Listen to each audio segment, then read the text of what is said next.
जय माता दी दोस्तों। भगवान शिव महाकाली के पैरों के नीचे क्यों आए?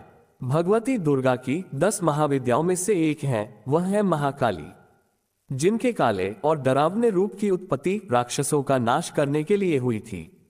यह एकमात्र ऐसी शक्ति है जिनसे स्वयं काल भी भय खाता है। उनका क्रोध इतना विकराल रूप ले लेता है कि संपूर्ण संसार की शक्तियां मिलकर भी उनके गुस्से पर काबू नहीं पा सकती।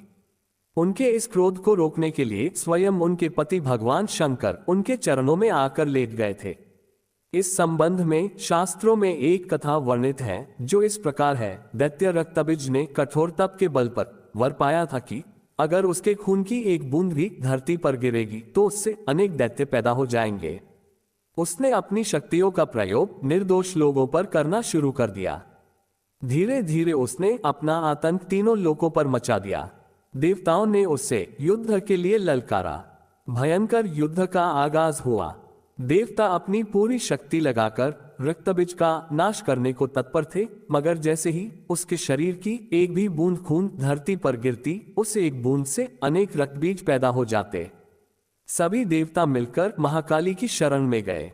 मां काली असल में सुंदरी रूप भगवती दुर्गा का काला और डरावना रूप है, जिनकी उत्पत्ति राक्षसों को मारने के लिए ही हुई थी। महाकाली ने देवताओं की रक्षा के लिए विकराल रूप धारण कर युद्ध भूमि में प्रवेश किया। मां काली की प्रतिमा देखें तो देखा जा सकता है कि वह विकराल मां है, जिसके हाथ में खच्चर है, लहू टपकता है तो गले में खोपड़ियों की माला है, मगर मां की आंखें और हृदय से अपने भक्तों के लिए प्रेम की गंगा बहती है।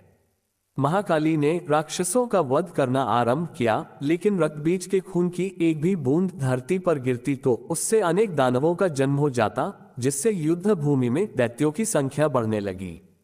तब मां ने अपनी जिह्वा का विस्तार किया। दानवों की एक बूंद भी खून धरती पर गिरने की बजाय उनकी जिह्वा पर गिरने लगा। वो लाशों के ढेर लगाती गई और उनका खून पीने लगी। इस तरह महाकाली ने रक्तबीज का वध किया, लेकिन तब तक महाकाली का गुस्सा इतना विकराल रूप से चुका था कि उनको शांत करना भी जरूरी था, मगर हर कोई उनके समीप जाने से भी डर रहा था। सभी देवता भगवान शिव के पास गए और महाकाली को शांत करने के लिए प्रार्थना करने लगे। भगवान शिव ने उन्हें बहुत प्रकार से शांत करने की कोशिश करी। जब सभी प्रयास विफल हो गए तो वह उनके मार्ग में लेट गए। जब उनके चरण भगवान शिव पर पड़े तो वह एकदम से ठिठक गई। उनका क्रोध शांत हो गया। आदि शक्ति मां दुर्गा के विविध रूपों का वर्णन मार्कंडेय पुराण में वर्णित है। तो दोस्तों, महाकाली और भगवान सिंह की कथा आपको कैसी लगी हमें कमेंट बॉक्स में लिखकर जरूर बताएं।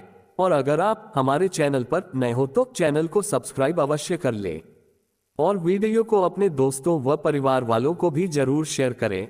और आज की हमारी यह वीडियो देखने के लिए आपका दिल से बहुत बहुत धन्यवाद। बोलो ओम नमः शिवाय, हर हर महादेव।